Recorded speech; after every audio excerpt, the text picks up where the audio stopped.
السلام عليكم ورحمة الله. الحمد لله وكفى والصلاة والسلام على رسوله المصطفى وعلى آله وصحبه الموفين بالعهد والوفاء. ما بعد. പ്രിയമുള്ള മുഅ്മിനീങ്ങളെ, പരിശുദ്ധ റമളാൻ നമ്മോട് വിട പറയുകയാണ്. റമളാൻ വിട പറയുന്നതോടെ, പെരുന്നാൾ രാവിലേക്ക് നാം പ്രവേശിക്കുന്നതോടെ നമ്മുടെ മേൽ നിർബന്ധമാകുന്ന ഒരു സക്കാത്താണ് സക്കാത്തുൽ ഫിത്ർ അഥവാ സക്കാത്തുൽ ബദൻ. നമ്മുടെ ശരീരത്തിന് വേണ്ടി കൊടുക്കുന്ന സക്കാത്ത്. നാം സമ്പത്തിന് വേണ്ടി സക്കാത്ത് നൽകാറുണ്ട്. 595 ഗ്രാം വെള്ളിയുടെ മൂല്യം ഒരു വർഷക്കാലം നമ്മുടെ കയ്യിലുണ്ടായാൽ അതിൻ്റെ 2.5% നാം സക്കാത്തായി നൽകും. നമ്മുടെ കൃഷികൾ, നമ്മുടെ കച്ചവടങ്ങൾ, നമ്മുടെ ബാലൻസ് ഉള്ള സമ്പത്തുകൾ, അവക്കെല്ലാം നാം സക്കാത്ത് നൽകേണ്ടതുണ്ട്. അതുപോലെ തന്നെ 30 ദിവസത്തെ അല്ലെങ്കിൽ 29 ദിവസത്തെ വ്രതാനുഷ്ഠാനത്തിന് ശേഷം അവകൾ സ്വീകരിക്കപ്പെടാൻ വേണ്ടി നാം നിർവഹിക്കുന്ന ഒരു സക്കാത്താണ് സക്കാത്തുൽ ഫിത്ർ. റസൂലുള്ളാഹി സ്വല്ലല്ലാഹു അലൈഹി വസല്ലമ തങ്ങൾ പറഞ്ഞു, നിങ്ങളുടെ റമളാനിനെ, നിങ്ങളുടെ നോമ്പിനെ ആകാശഭൂമികൾക്കിടയിൽ ബന്ധിപ്പിക്കപ്പെടുന്നതാണ്.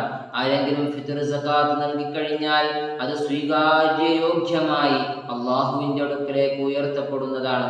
മഹാന്മാരായ പണ്ഡിതന്മാർ വിശദീകരിച്ചുകൊണ്ട് പറഞ്ഞത് ഇങ്ങനെയാണ്: നിസ്കാരത്തിൽ അബ്ആദ് സുന്നത്തുകൾ നഷ്ടപ്പെട്ടതുകൊണ്ട് അവകളെ തിരിച്ചെടുക്കാൻ വേണ്ടി നാം സഹ്വിന്റെ സുജൂദ് ചെയ്യുന്നത് പോലെ നമ്മുടെ നോമ്പിന്റെ ഇടയിൽ വന്നുപോയ പാകപ്പിഴവുകളെ പരിഹരിക്കാൻ വേണ്ടിയാണ് നാം ഫിത്ർ സക്കാത്ത് നൽകുന്നത് എന്ന്.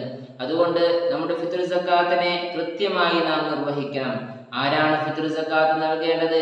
തൻ്റെയും തൻ്റെ കുടുംബത്തിൻ്റെയും പെരുന്നാൾ ദിവസത്തേക്കുള്ള ഭക്ഷണം, വസ്ത്രം, പാർപ്പിടം, കടങ്ങൾ കഴിച്ചിട്ടുള്ള ബാക്കി സമ്പത്തിൽ നിന്ന് അവൻ്റെ സ്വന്തം ശരീരത്തിൻ്റെയും തൻ്റെ ആശ്രയത്തിൽ കഴിയുന്ന ഭാര്യ, സന്താനങ്ങൾ, മാതാപിതാക്കൾ എന്നിവരുടെ സക്കാത്തുകൾ അവൻ നിർബന്ധമായും നിർവഹിക്കേണ്ടതുണ്ട്.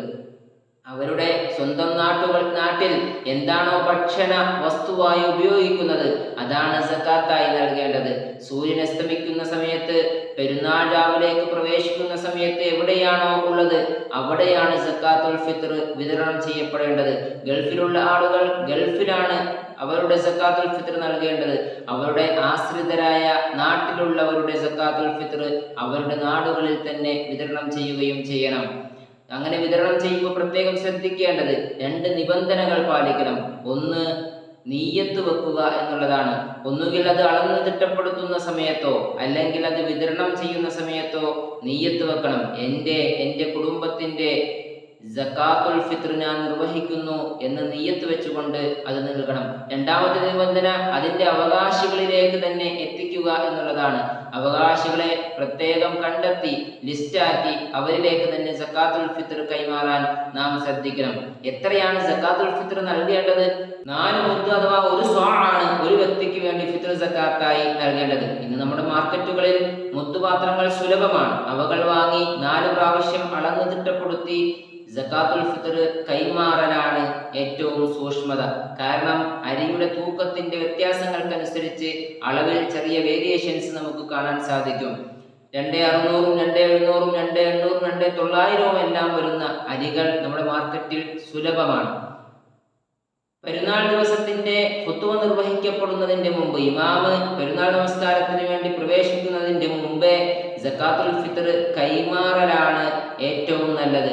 കാരണമില്ലാതെ പെരുന്നാൾ നിസ്കാരത്തേക്കാൾ പിന്തിക്കുക എന്നുള്ളത് കറാഹത്തും പെരുന്നാൾ ദിവസത്തേക്കാൾ പിന്തിക്കുക എന്നത് ഹറാമുമാണ് എന്ന് മഹാന്മാരായ പണ്ഡിതന്മാർ രേഖപ്പെടുത്തിയതായി കാണാൻ സാധിക്കും. പെരുന്നാൾ രാവ് പിറക്കുന്നതിൻ്റെ മുന്നേ ജനിച്ച കുട്ടിയുടേതടക്കം കുടുംബത്തിലുള്ള എല്ലാവരുടെയും സക്കാത്തുൽ ഫിത്ർ നൽകൽ ഗൃഹനാഥന്റെ മേൽ ബാധ്യതയാണ്. നിബന്ധനകൾ പാലിച്ച് അവകാശികളിലേക്ക് അത് എത്തിച്ചു കൊടുക്കാൻ നാം ശ്രമിക്കണം. നമ്മുടെ അമലുകൾ സ്വീകരിക്കപ്പെടാൻ അതൊരു കാരണമാകും. അള്ളാഹു സ്വീകരിക്കുമാറാവട്ടെ. കൃത്യമായി നമ്മുടെ സക്കാത്തുൽ ഫിത്ർ നൽകാനും നമ്മുടെ അമലുകളെല്ലാം സ്വീകരിക്കപ്പെട്ട രൂപത്തിൽ റമളാനിനെ യാത്രയാക്കാനും അള്ളാഹു നമുക്ക് തൗഫീഖ് നൽകി അനുഗ്രഹിക്കുമാറാവട്ടെ. പരിശുദ്ധ റമളാൻ നമുക്ക് അനുകൂലമായി സാക്ഷിയാകുന്നവരിൽ അള്ളാഹു നമ്മെ ഉൾപ്പെടുത്തി അനുഗ്രഹിക്കുമാറാവട്ടെ. റഹ്മത്തും മഗ്ഫിറത്തും നരകമോചനവും നേടി അള്ളാഹുവിൻ്റെ അടുക്കൽ വലിയ ഉന്നത സ്ഥാനം കരസ്ഥമാക്കുന്നവരിൽ അള്ളാഹു നമ്മെ ഉൾപ്പെടുത്തി അനുഗ്രഹിക്കട്ടെ. ആമീൻ ബിറഹ്മതിക യാ അർഹമർ റഹീമീൻ. അസ്സലാമു അലൈക്കും വറഹ്മത്തുള്ളാഹി വബറകാതുഹു.